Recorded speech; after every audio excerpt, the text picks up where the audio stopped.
got a nice blank page in front of me. It's always very exciting, right?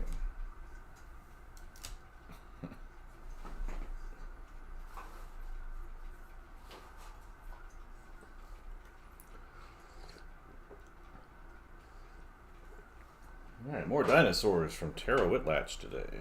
I was looking at this, I got like a couple more weeks of stuff from her. It looks like, estimating, based on the number of pages left and the kind of types of drawings there.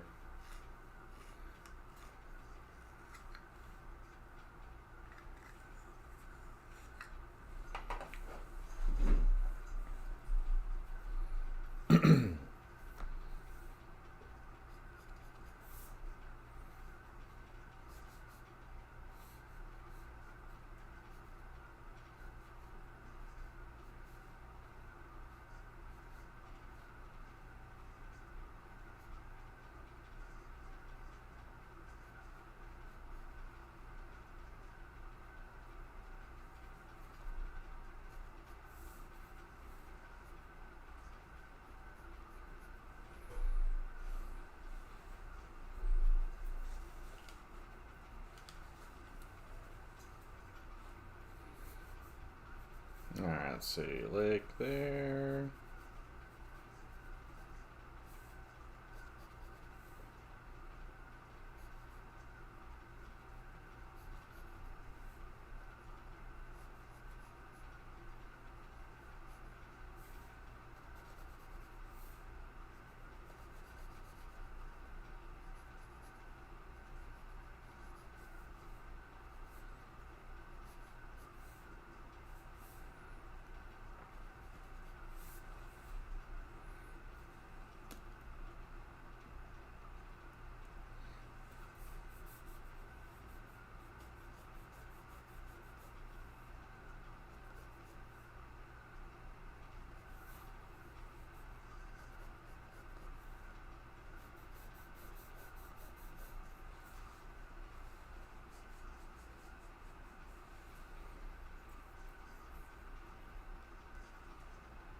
Good morning.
Good morning.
Mm-hmm.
Mm-hmm.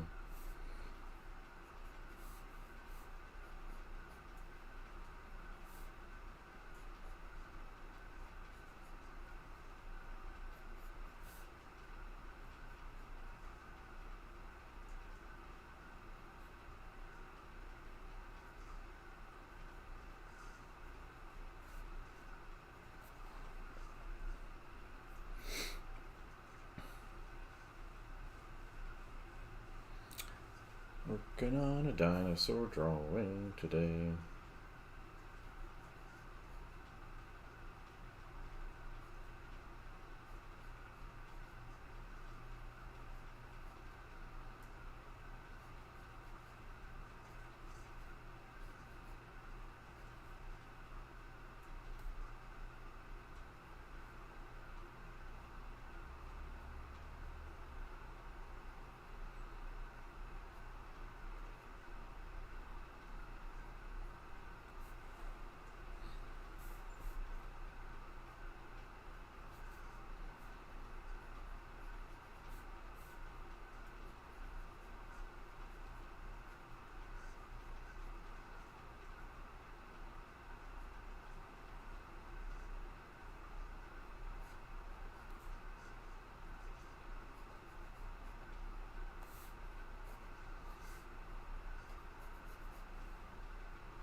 Good morning, people popping in. How are we doing?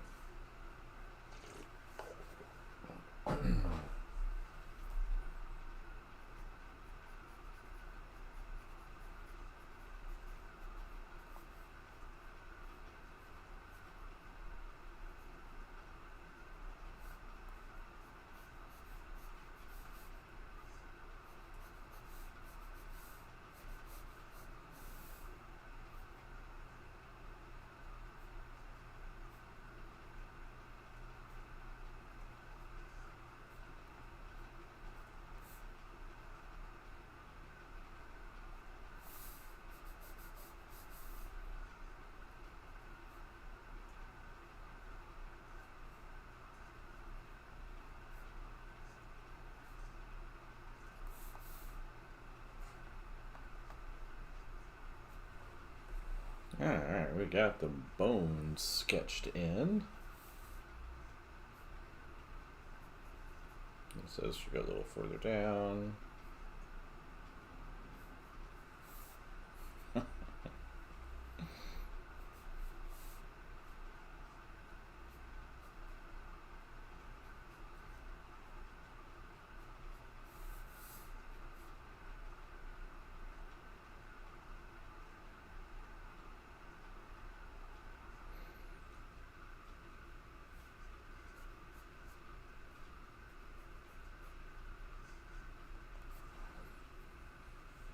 Good morning, everybody. Alright, let's get the muscle one sketched in here.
Must be a Thursday.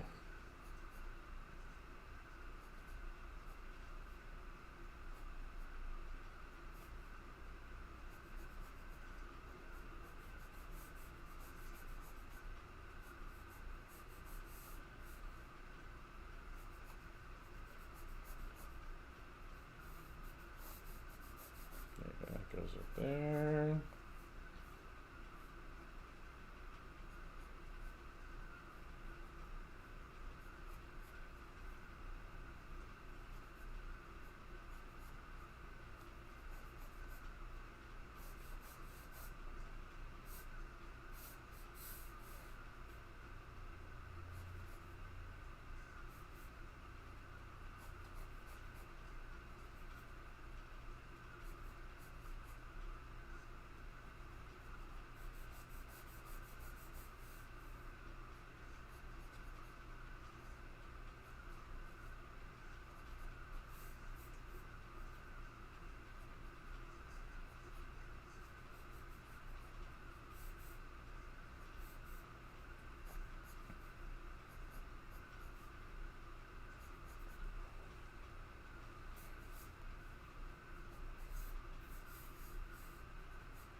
Good morning, everybody.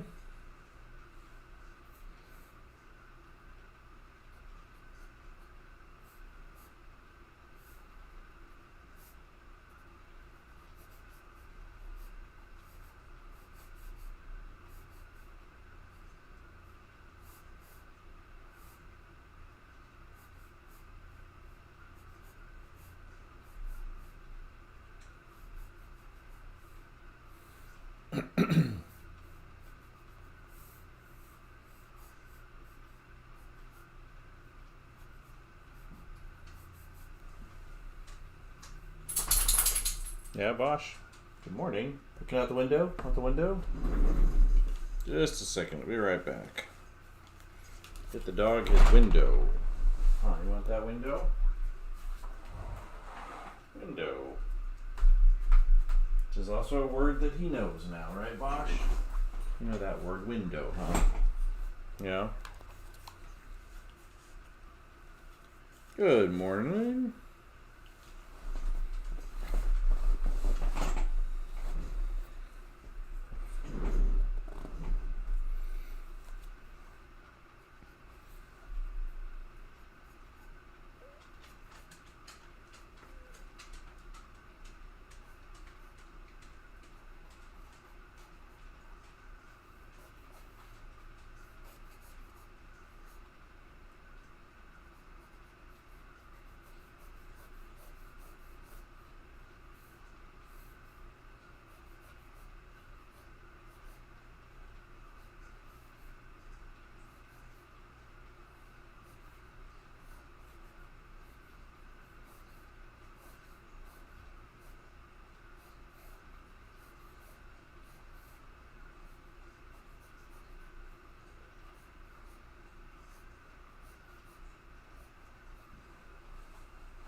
Hey, Butch, you come lay down?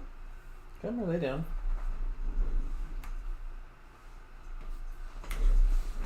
Someone's tired.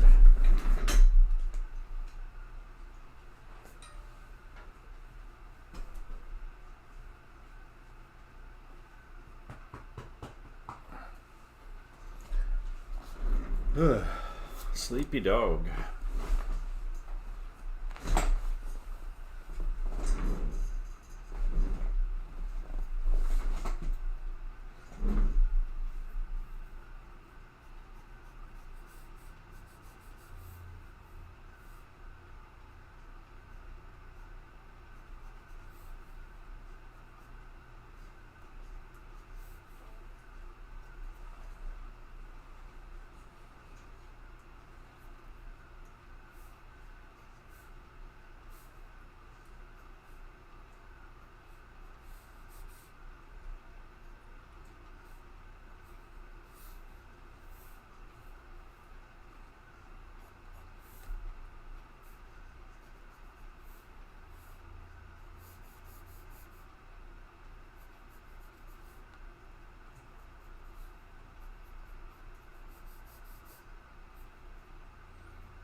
Good morning, everybody.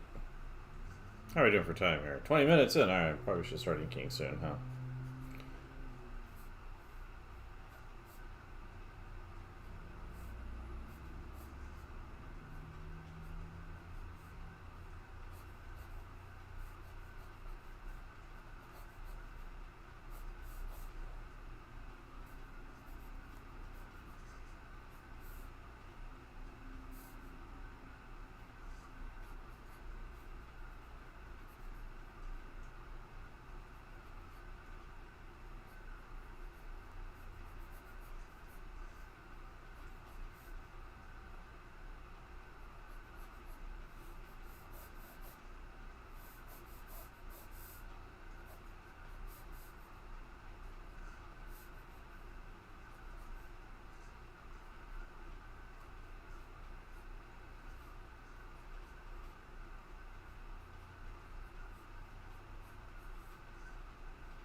right.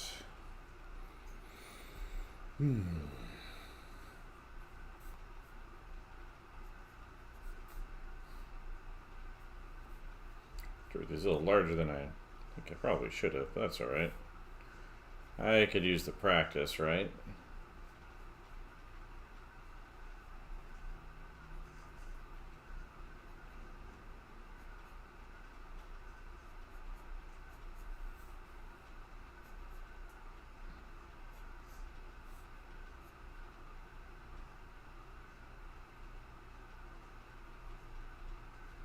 Alright, I think we're ready for some ink.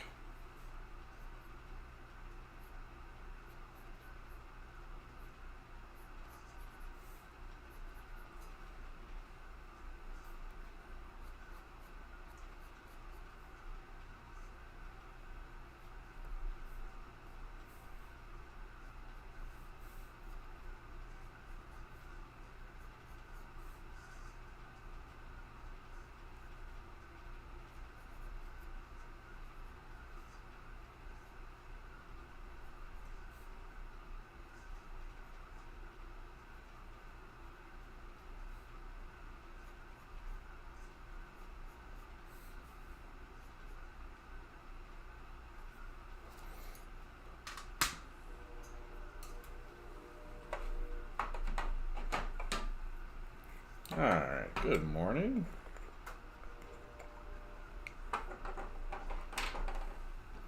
It's quiet. Today's Thursday, right? What is today? I can't remember what day it is. I think it's Thursday. No, it's Friday. It is Friday, right? Good morning. It is Friday, huh? I got stuff to do today.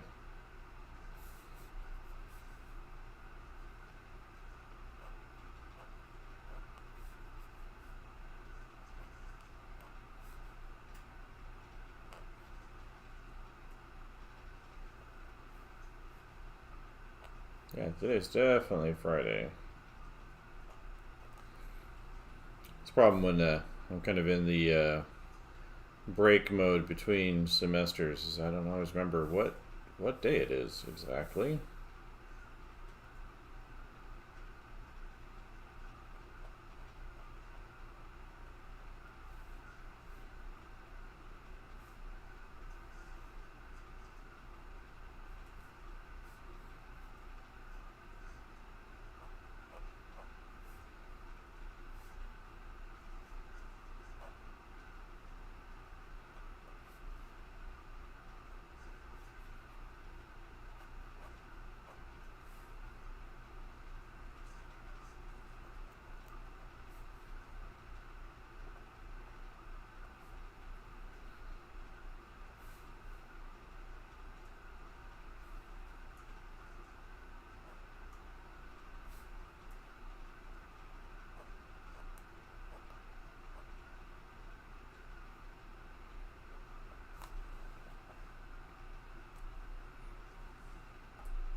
Good morning.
Good morning.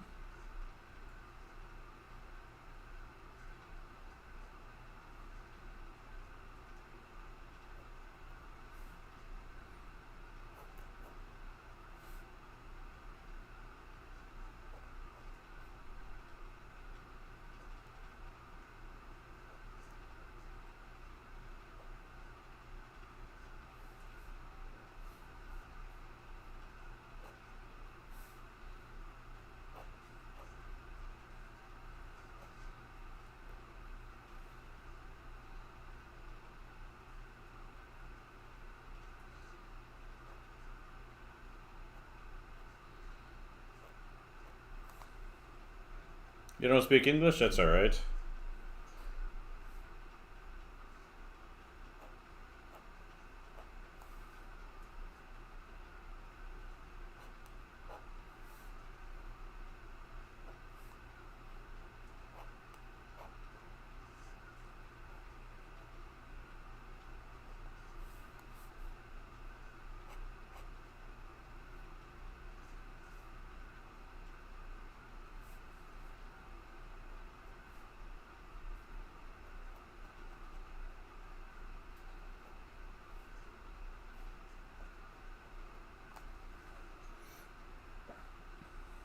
Good morning.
Good morning.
I like it. I think I can get more out of it.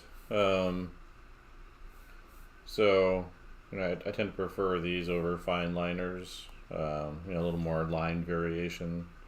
It's easier to get with this.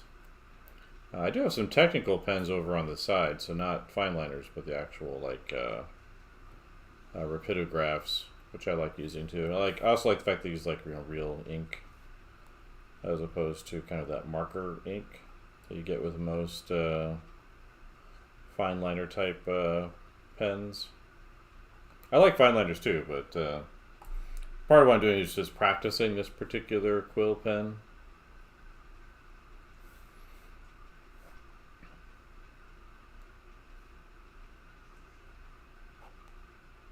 I don't know, what do you think?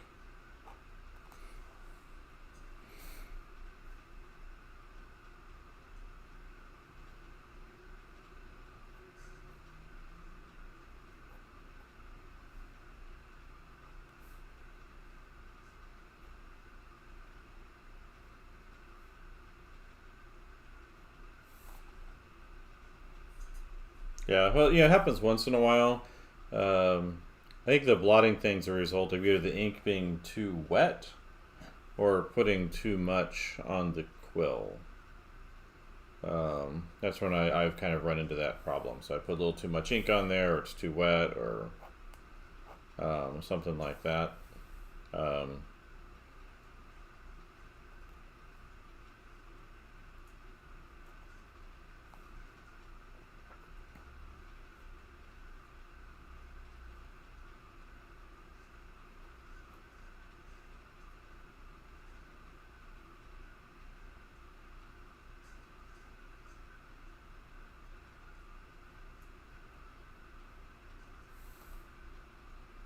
Yeah, so that's what I've kind of found. This is the what's it called? It's the Hunt 102 by Speedball.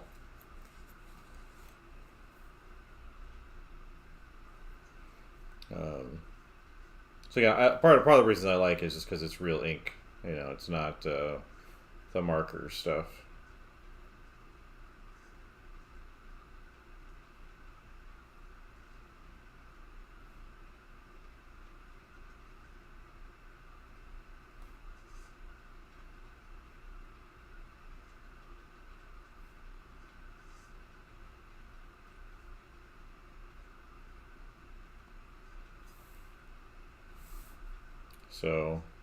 So that's part of it too.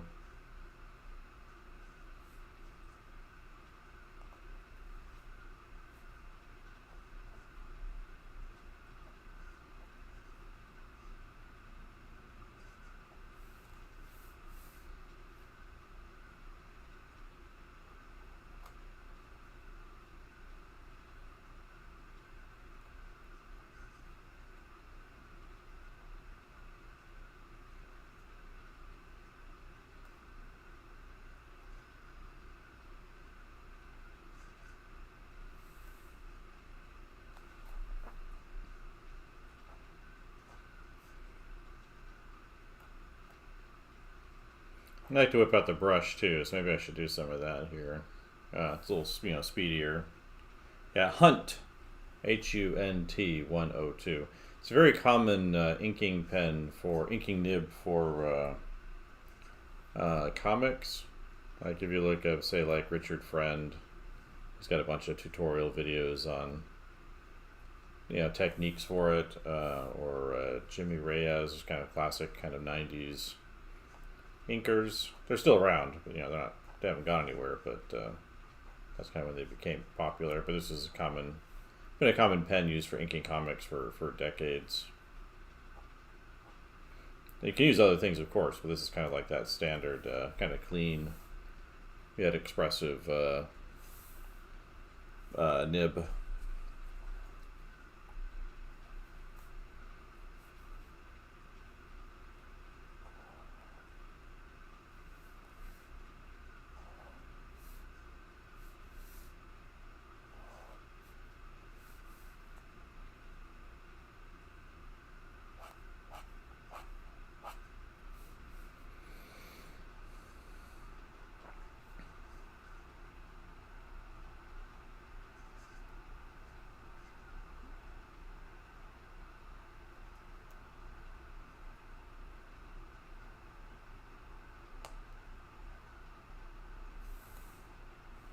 Hunt 102.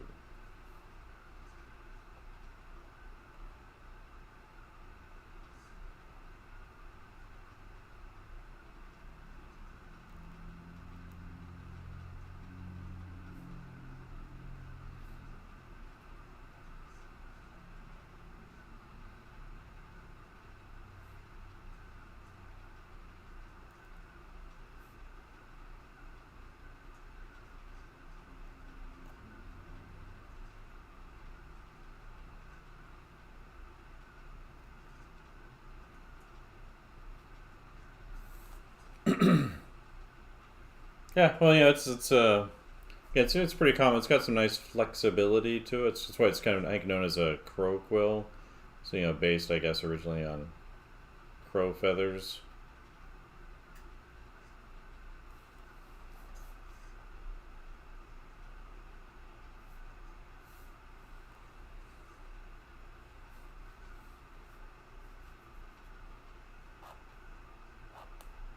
This one's getting a little tired though. So sometimes it takes a little bit to get the ink flowing on it. So I think it might be almost time for a new one.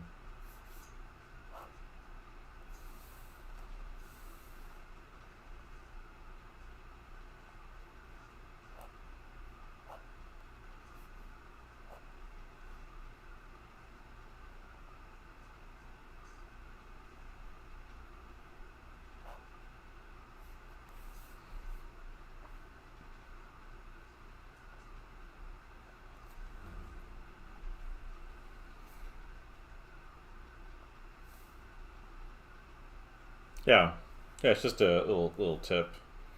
You can buy them in packages of multiples. So if they kind of wear out eventually, they can. Actually, I should switch this over to the other nib holder. It's a little fatter, a little easier to hold. Because the narrow type, so you have like the ones that are wider, and there's probably a really good name for them that I don't know, but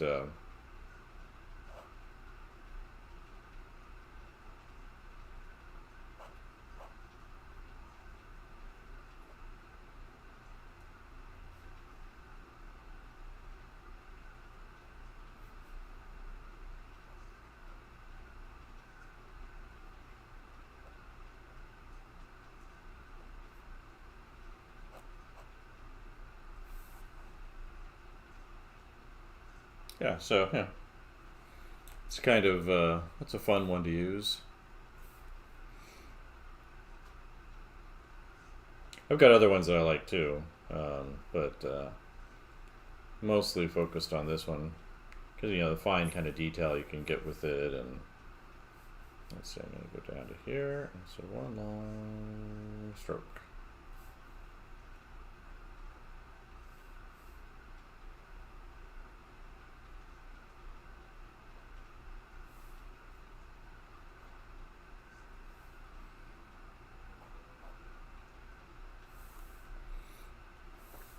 So it's definitely one worth. If you haven't tried it, in a while, it's one worth picking up. Usually, they often have been like selling a little kit where it comes with this pen holder or nib holder, and one or two other nibs or things like that. You go to an art supply shop. So if you want to try it out and get the kind of standard holders for it, that's a convenient way to do that.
Oh yeah, well, I mean, it's just a matter of kind of getting in the habit, right? So, um,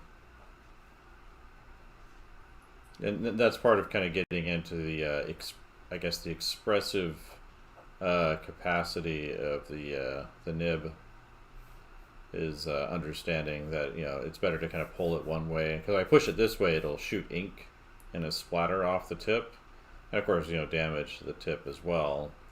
So you kind of have to pull it. Like optimally, I would probably have this set up so I can more easily rotate the paper or the pad that I'm working with, the sketchbook. I tend to find this pen works better too on like a smoother paper.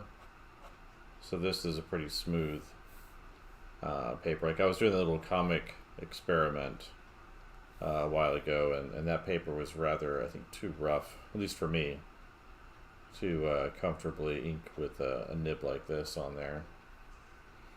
Supposedly for comics, but first time I've ever been disappointed with a Canson paper, but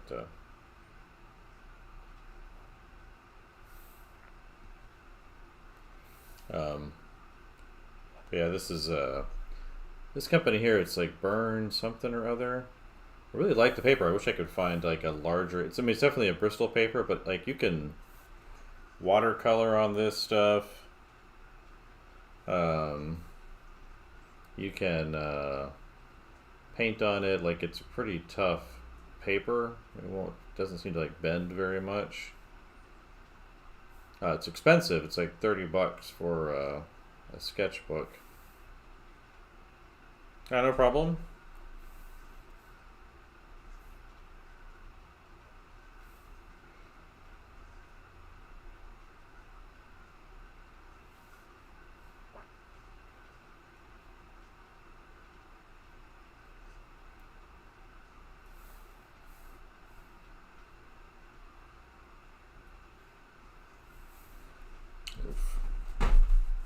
My foot itches all of a sudden.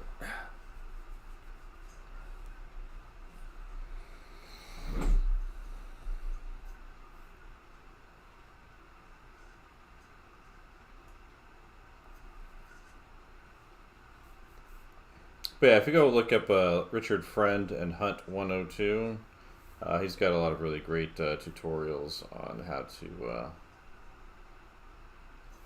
kind of best practices and general practices for inking in general, but especially for the Hunt 102.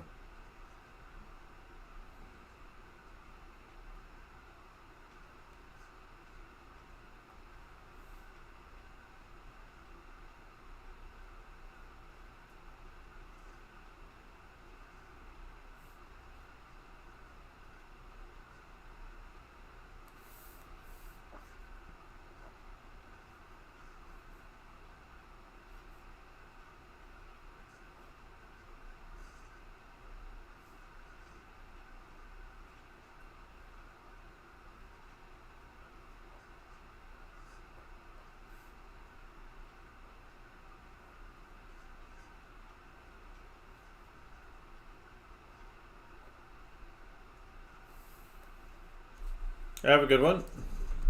How are we doing for time? 48. Oh man, I'm taking this nice and slow, which I guess is just fine. Nothing wrong with that. Well, yeah, digital is a lot easier. Anyone that makes any claim that digital is just as demanding and challenging as real natural media is a little bit crazy. But so painting on drawing, painting on the computer is pretty easy, especially these days with all the stabilization and different, the iPad especially, and all of that make it a lot easier.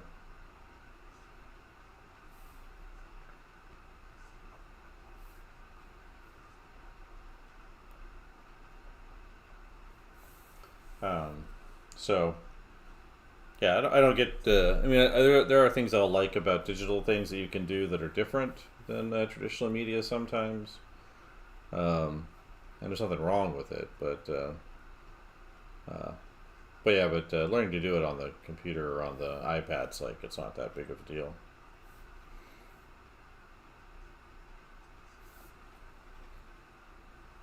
So I've been working on an inking set for Infinite Painter, well, to be used with Infinite Painter rather. That I should just sit down and kind of finalize, put up for sale.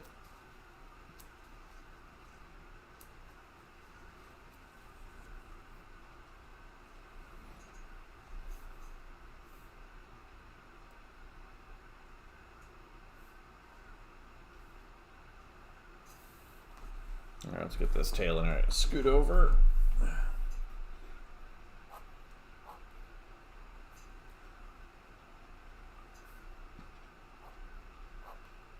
Come on, where's the ink? Is it time for a new nib already?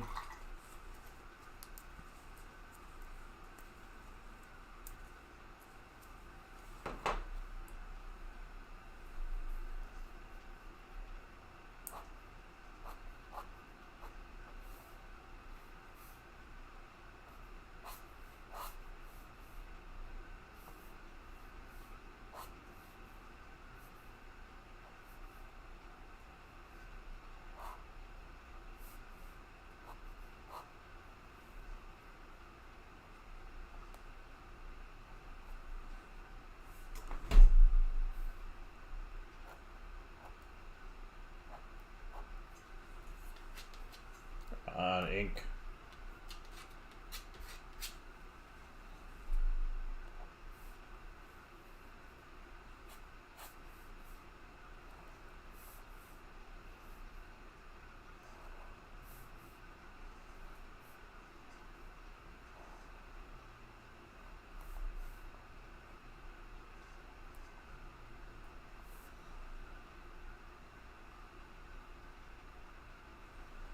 Yeah, so the big thing with kind of maintaining the power of the sketch is just kind of being aware of certain design principles. So a lot of times people will complain that their quick sketches have a lot more life than their slow ones, right? You hear that as like a common complaint from artists and fans and things like that too, but it's where that comes from. Kind of understanding how that happens makes a big difference, and really where that comes from is I think the biggest one is you tend to do a lot more quick drawings than you do slow drawings, right? So because you can do more of them more quickly,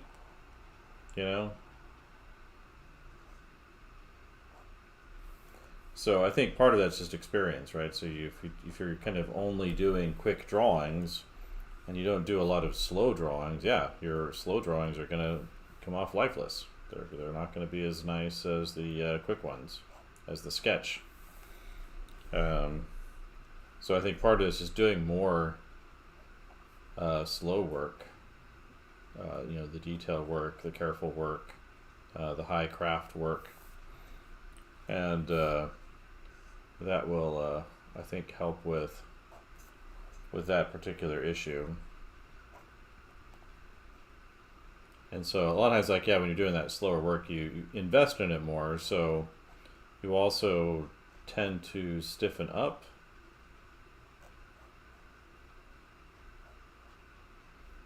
And that's another kind of reason why why the slower drawings will sometimes stiffen up a lot. So again, the trick there is just to not worry about it, to not invest so much into it that you stiffen up. Just know that you're going to make mistakes. I'm speeding up here a little bit because coming up on an hour soon, but so well, it's kind of things I've picked up. I've been teaching for a long time, and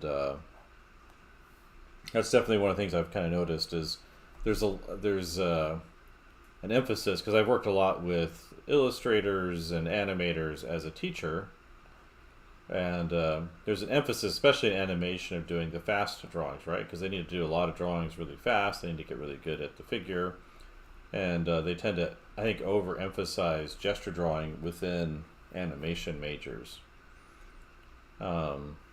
I think it's really important. I think I should do a lot of it. Whenever I've taught figure drawing, we always start off with a super fast set of gestures. I go from starting with 5 minutes, then we do 1 minute poses, and then 30-second poses, and then get down into 15-second poses. And that's kind of what I do for warm up. But that only takes like 20 minutes, and then we're spending the rest of the time kind of making the drawings, doing the slower, measuring, careful things. So I think it kind of feeds back into itself. But animation people tend to only ever get trained on doing the fast drawings. And so they have this impression that, if when they try to do slower drawings, everything kind of stiffens up. And there's no reason for it to stiffen up. Like if you look at one of my mentors, Stephen Assael, Assael, he does these really incredible, beautiful drawings that he spends, dozens of hours on. And there's nothing stiff about him at all.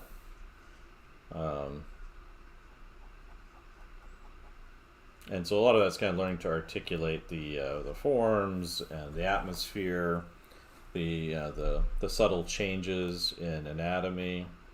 Like all of that's really, really important. And so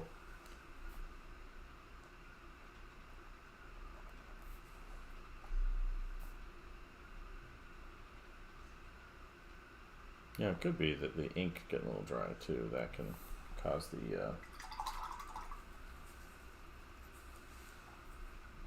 so let's grab some water.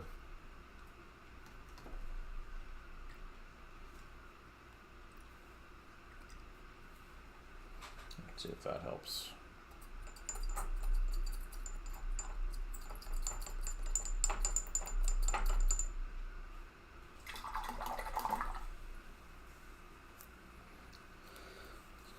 Yeah, so yeah, definitely, it's definitely worth doing both. But again, just being aware that when you start off doing slow work, yeah, it'll be stiff. And that's just part of the learning process. Like it's okay to be aware of that little fact.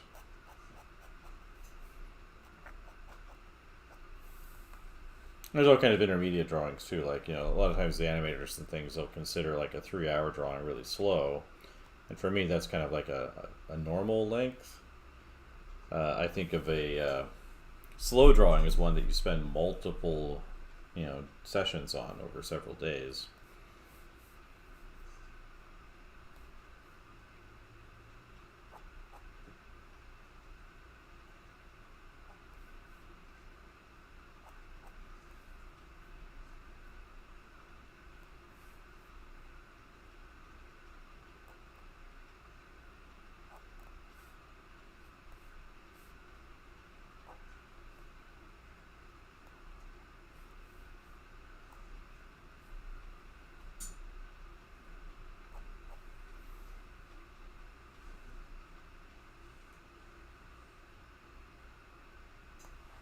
Yeah, I think there's room for the frame by frame still. I think I remember this was a while ago now, but when they did the Mary Poppins sequel, they had to rehire all these like old school animators to help them out with it.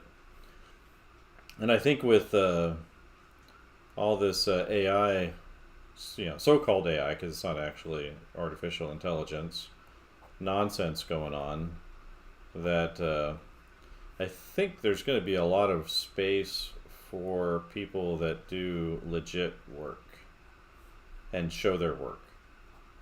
And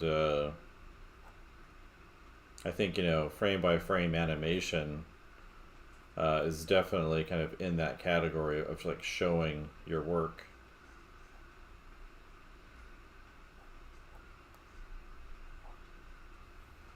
And because there's definitely an art and a craft to all of that. I think for a while you could get like the old animation desks from Disney for like super cheap because they were just getting rid of everything.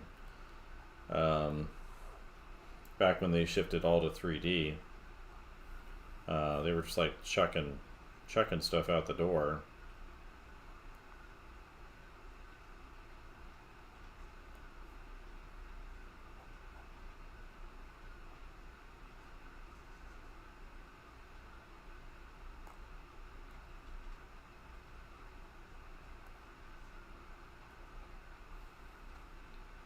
Yeah.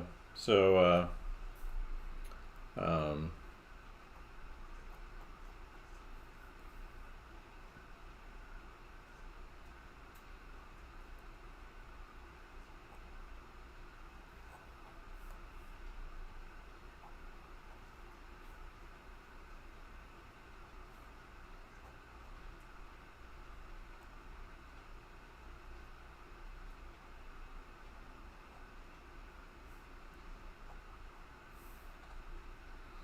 so it's definitely a lot of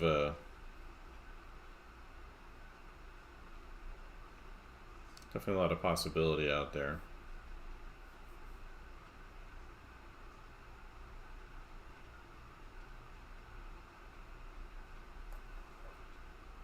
I think adding some water to the ink made a difference.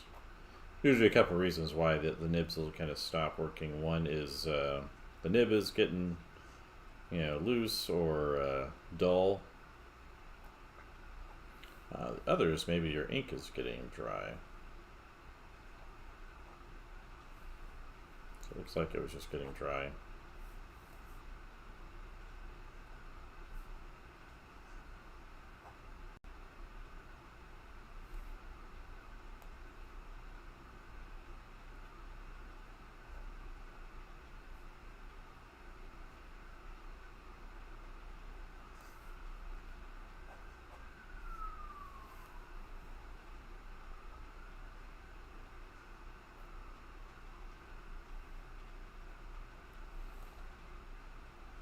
Oh, you just add some water to it, and then I mean, it depends on how old. If it's completely dry, there's nothing bringing it back. But you can add water to it.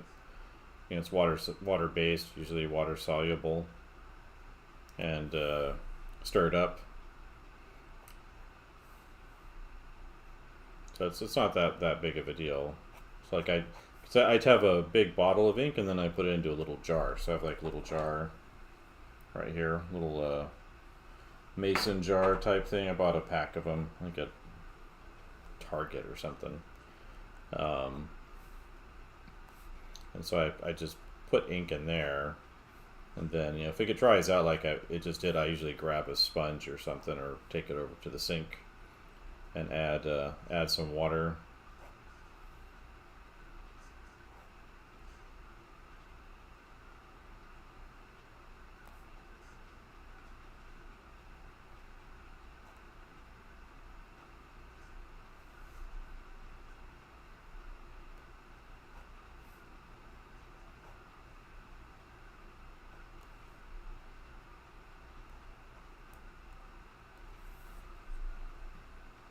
So that's what I just did that. So I just threw a little water in there. Nothing wrong with it.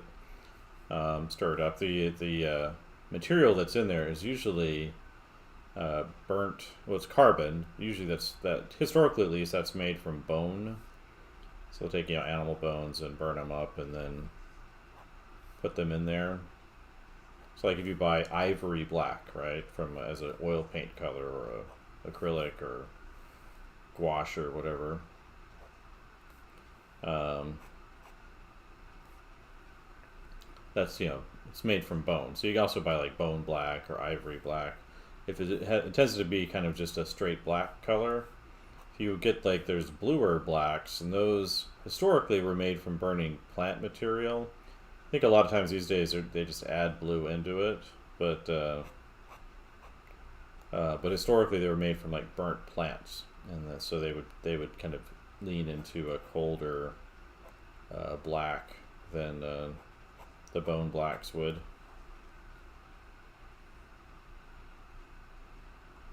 1 hour, huh? Well, I guess I'll finish this drawing.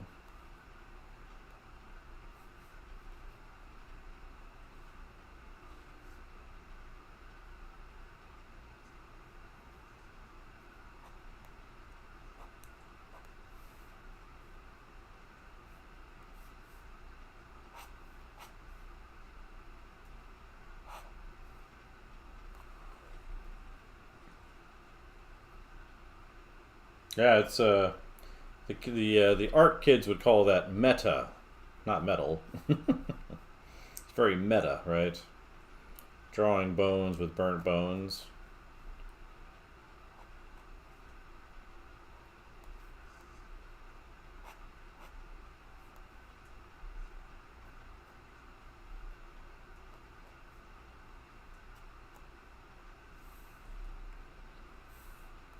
meta metal, maybe that's the appropriate term.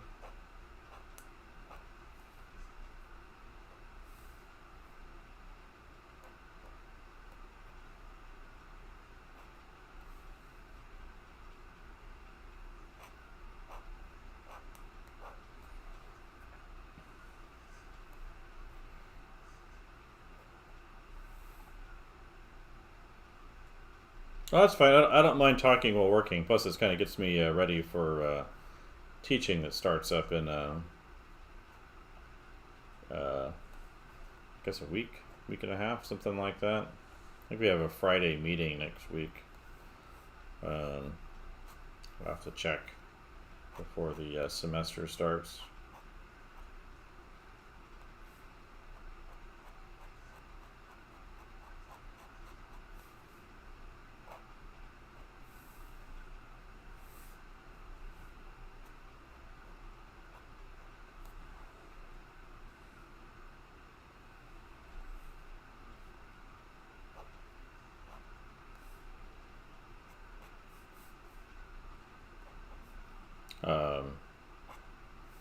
Yeah, if anyone's interested, do have a teaching site at myartprofessor.com. I've got mostly perspective tutorials up there. Been back reworking on it since kind of ignored it the last couple of years just because I had a different project I was working on for myself, converting my 2006 Nissan Xterra into a mini camper. And since that's done, or been done for a while now, I've been back working on my little teaching site project. And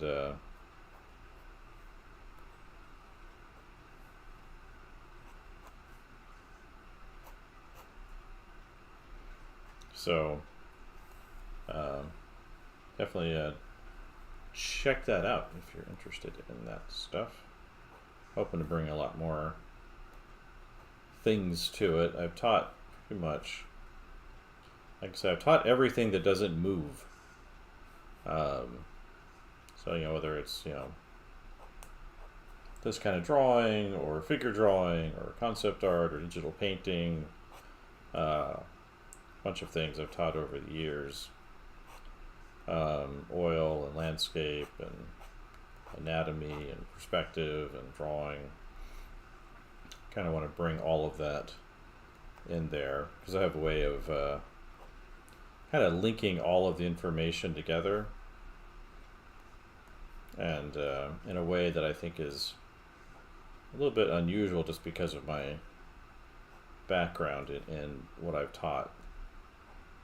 Most people I've talked to, their teachers, they've taught at like one place or they've taught one thing. Yeah, it's my art professor, oops, if I can spell, .com. So it's pretty straightforward. Figured that was easier than using my actual name, Sakovich, which is a little more complicated to spell.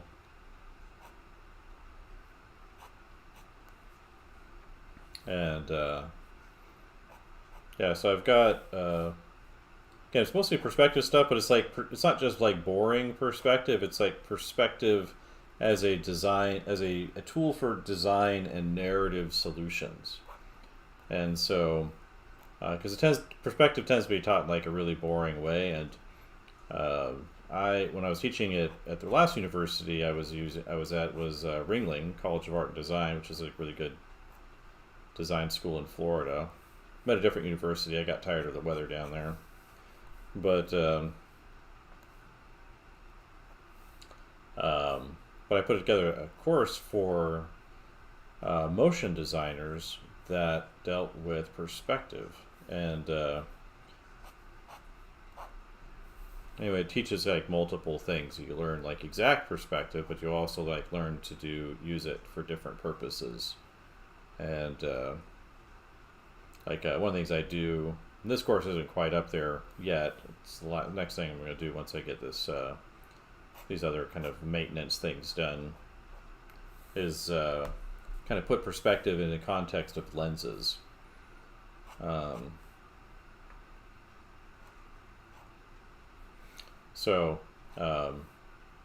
Kind of seeing 1, 2, and 3-point perspective and 5-point perspective as a lens is kind of a different way of approaching it than I've seen. Because I was trying to figure out, when I was at that university, because they wanted me to teach drawing, but most of the teachers really didn't draw because they're mostly graphic designers and animators. So, they're not really into perspective drawing. But they wanted the students to get more drawing so they could, communicate visually better with clients and things like that. And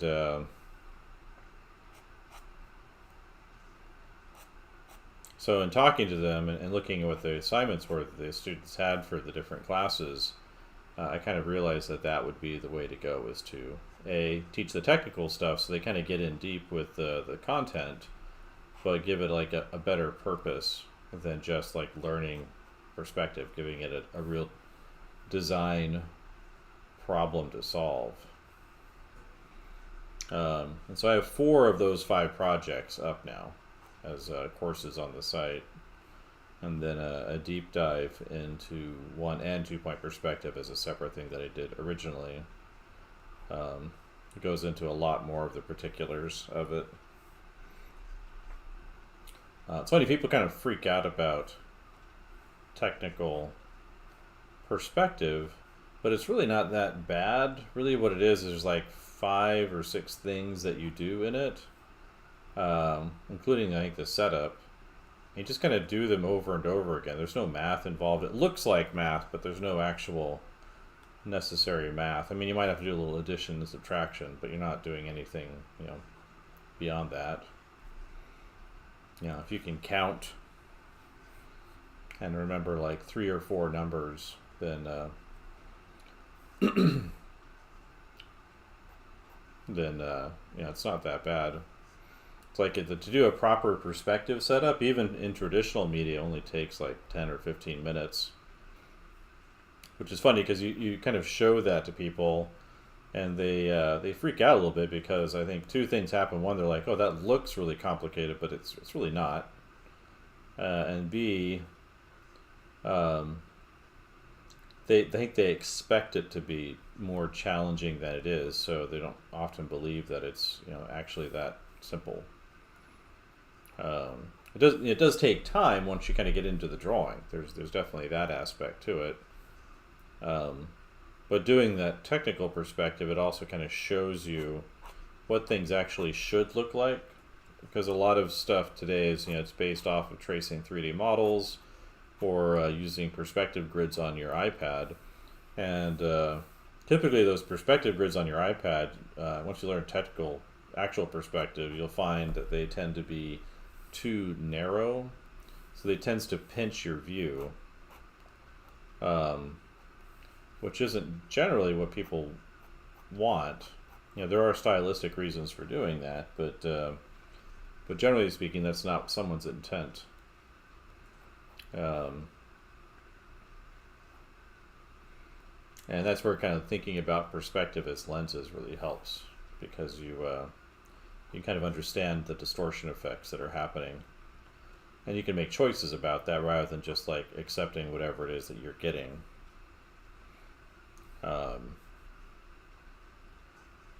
So that's kind of how I structured those courses. So I've kind of been gradually putting those up there. The last one to do is the actual lens one. And the project there is basically you create an isometric kind of street scene initially, which that one's up there. It says an isometric project where you make a little street scene, and has like 3 buildings and a courtyard. And the way I set up the project, people can obviously do whatever they want when they're in the course, but basically you combine letter forms with architecture to create an original design. And then once that project is complete, it's nicely inked, technical pens in that case, keep it nice and clean. then in the follow-up project to that, you draw it from different points of view while using that isometric space. And I kind of show you how to put the viewer in the scene and how that works and all of that stuff, so that it's actually not that hard once you do it. The hardest part with students, and this is a freshman drawing class, the hardest part that they had doing it was the thumbnailing phase, where they're trying to figure out how things are supposed to look and how to fit themselves in the scene. But once they kind of get it, it works really, really well for them. And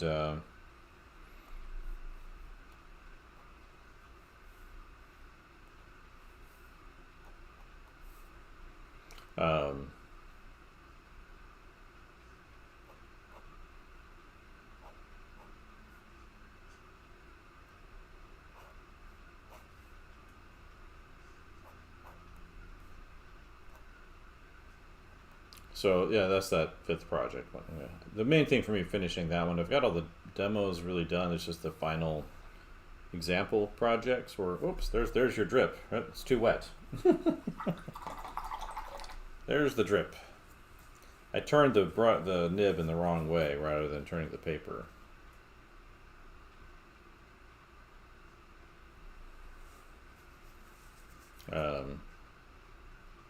That's what the whiteout's for, though, right? There we go. Get that cleaned off of there.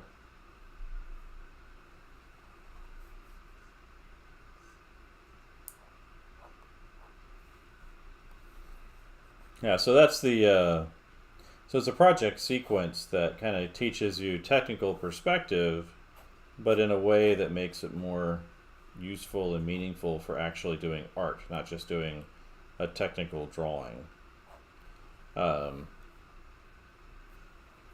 I've incorporated part of that project into the class that I'm doing now, where I have them design a vehicle in isometric perspective in a little environment space, and then the students have to draw it from different points of view.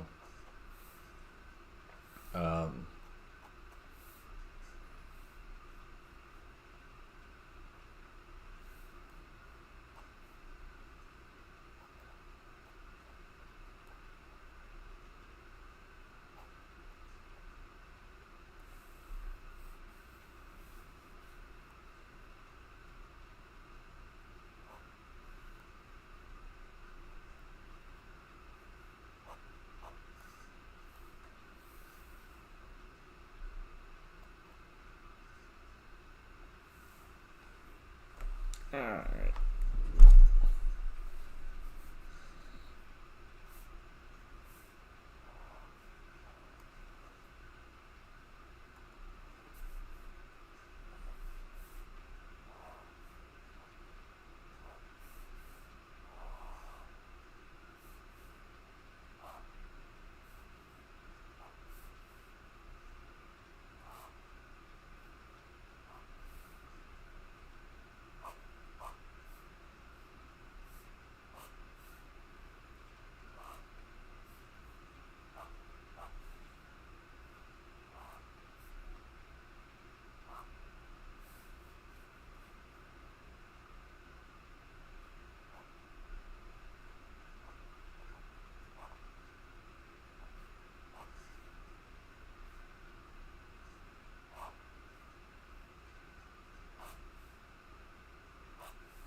Yeah. But I've got a bunch of stuff I want to put up there. But starting with finishing off that sequence. Thinking about doing figure drawing next, or the concept class I've been doing here. I recorded a bunch of stuff for my students, but it would be a good idea for me to make more of like an official version of everything. And the idea behind that would be to it's a concept drawing class, so it's build a lot of drawings as a portfolio project. And so that's kind of that, or figure drawing, like a basic anatomy class. How to draw the figure, and then maybe how to take that into a life drawing session. so you're not just working from photos. I would probably work from photos for the videos, but it'd be kind of how to strategize that. So if you're whether you're working from photos or from life, works the same.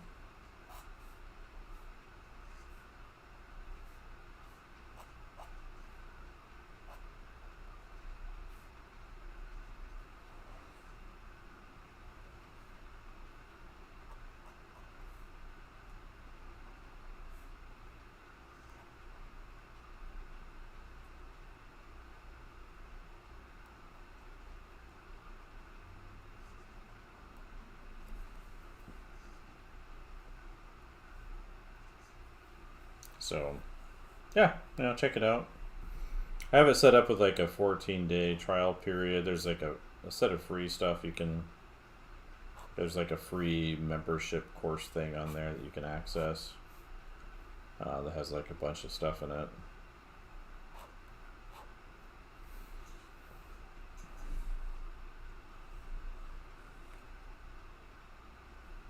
Yeah, well, yeah, I can. There's this whiteout stuff I can use. I'm not worried about. These are like, I'm not really worried about these drawings. These are morning studies. So I've been for the last couple of years. I started a few years before that, but really been intensive about the last couple of years, where I'm trying to take advantage of all the art books that I've collected over the years, and so I'm sketching from Terryl Whitlatch's Science of Creature Design here. So I've gone through a bunch of books, Loomis and Bridgman, of course. Jack Ham has a really great book on drawing the figure. Some of those, How to Think When You Draw. I did a book of that. Marcos Mateo Meister, of course. One of his books. What else? I appreciate that.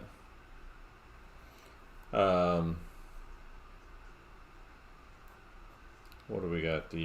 What else did I do? Hans Becker's book on composition for animation, whose name is slipping my mind. It's behind me on the. So I've been kind of spending time in the morning going through these books that I bought. I spent a lot of money on these books, and I should learn from them, not just look at them. And I think one of the best ways to improve your work is to do copy work. So, like for example, in this book right here, she doesn't do finished ink work at all in these books. Like these are pencil drawings that she scans in or photocopies and does ink, does marker drawings on top of them, or Photoshop coloring. Quick little just dab, nothing painted, just like dashing some color behind the lines. And but I wanted to practice my inking too, so I kind of doubled it up where I'm drawing her drawings and then I'm going in and inking them. So this would go a lot faster if I was just following her technique of sketching. But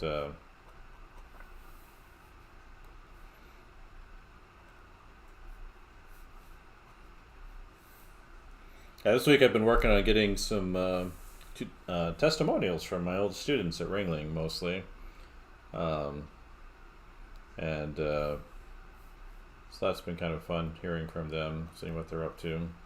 I've gotten a handful so far, hoping for some more. That'll go up there soon.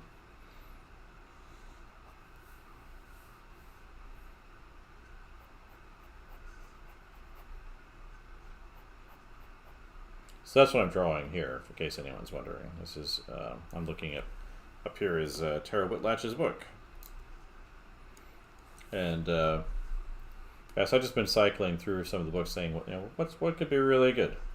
I think this should be done in the next couple weeks. So once school gets going, I think I'm going to shift to doing some reference for a little bit. So doing some figure drawing, maybe pick up some figure drawing packs on Gumroad or whatever, and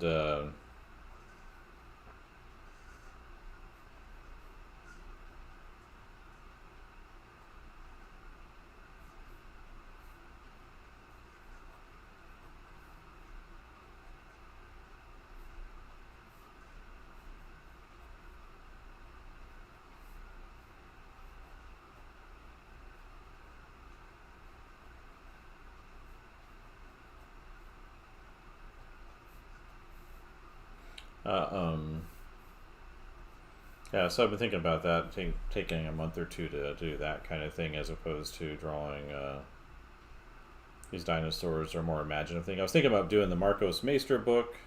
Yeah, gumroad.com. It's a place where people buy tutorials for other kind of digital products. It's like a storefront you can make real easy. I bought a bunch of stuff. You know, people sell plugins. Like I bought a bunch of plugins for Blender on there.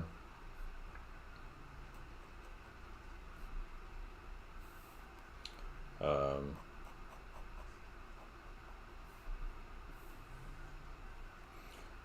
right, I think we're gonna call this one done. Been at this for almost an hour and a half. Oh my goodness. So this is page 142, and there are 159 pages. The next page really only has 2 drawings on it, so one of them is like the fully rendered Protoceratops, I think is what this is. And then it has like a baby one, and then it has one that's the same rendered one, but it's been labeled with all the landmarks on it. It's funny, one of the things you'll notice little quirky things in these books if you ever start doing copy projects like this. They'll say funny things there. It's like she thinks like this part of the hip right here, the pubic bone right here, is a really important landmark on the dinosaurs. Except in almost none of the drawings I've seen that she's done, it's referenced. I mean, you get the ischial bone back here, the ischium. You know, that's where this is peeking back here, where the tail comes out. That's definitely sticking out, which you can see up there. But in human, that's the butt bone. Usually it's buried inside of under your gluteus maximus on humans. But I just thought it was funny that she thinks like the pubic bone is really important. And in this case, it's like it's way up here inside the stomach. But her background is in actual animal anatomy. Like she was like studying to be a scientist and fell into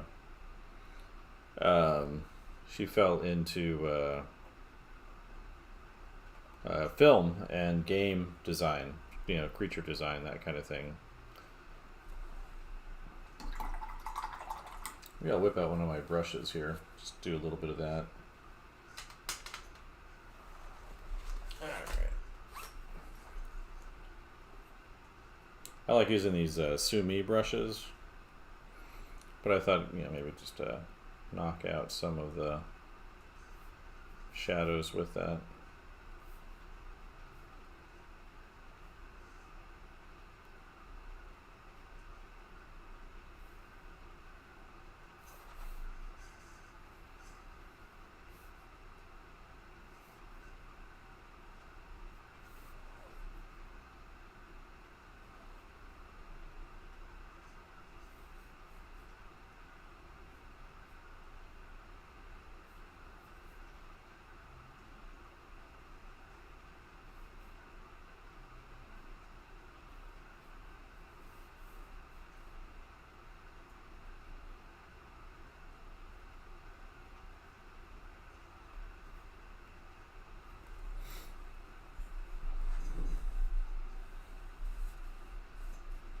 Well, there are actually artists that it's something called medical illustration, and you get special training for that. It can pay as well as a doctor.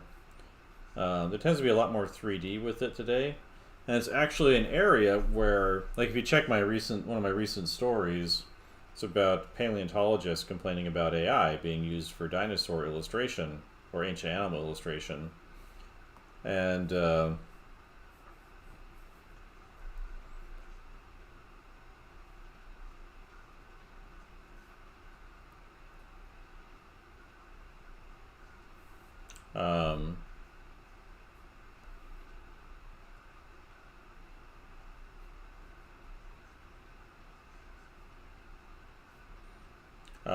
but they were pointing out that those dinosaur illustrations that these image generators produce and animations produce, they're wrong. Like it's I call it anti-reality.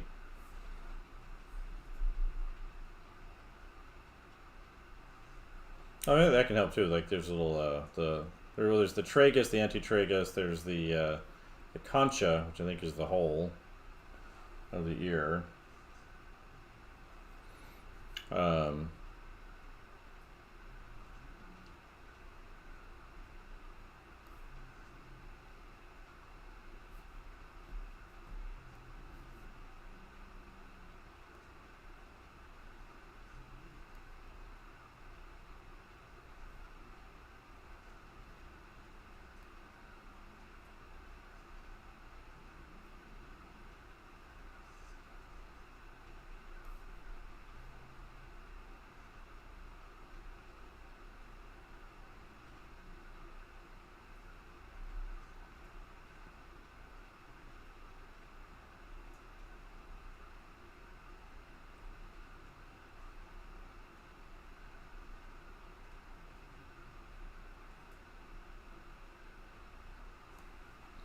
um, yeah, well, traditionally you hold these pens like by the back tip up here when you're writing in Chinese, but I'm not Chinese, so. But I like this brush because you can kind of splay out the tip a little bit more and kind of get these feathered strokes, kind of dry brushing effect. I tend to focus more on the clean stuff just because it's really easy for me to overdo it with these brushes.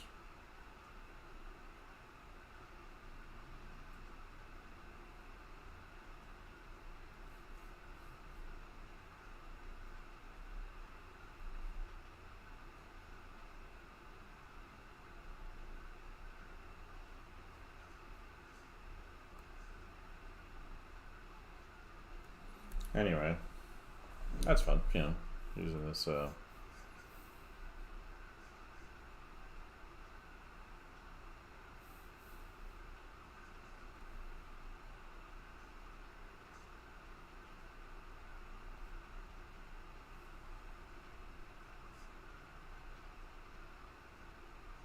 Yeah, ears are interesting because a lot of people don't understand their structure.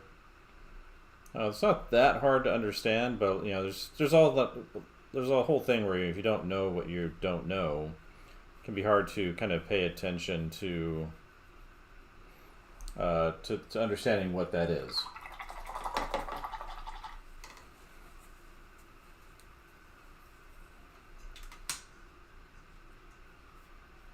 Let's see, where did I put that brush?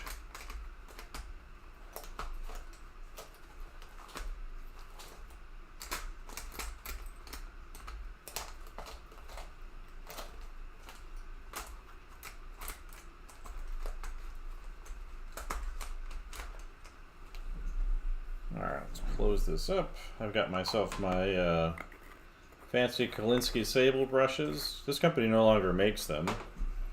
And I clean up that little spot there, so I'm less embarrassed by it.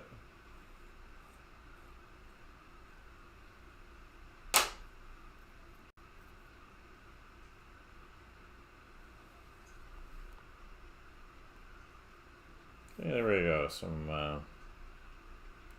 deleter whiteout on there.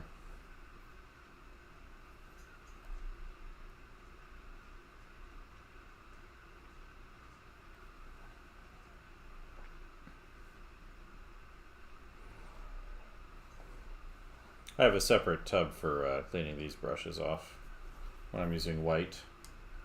And now it's all gone, mostly, except for the chunky white paint that's on there.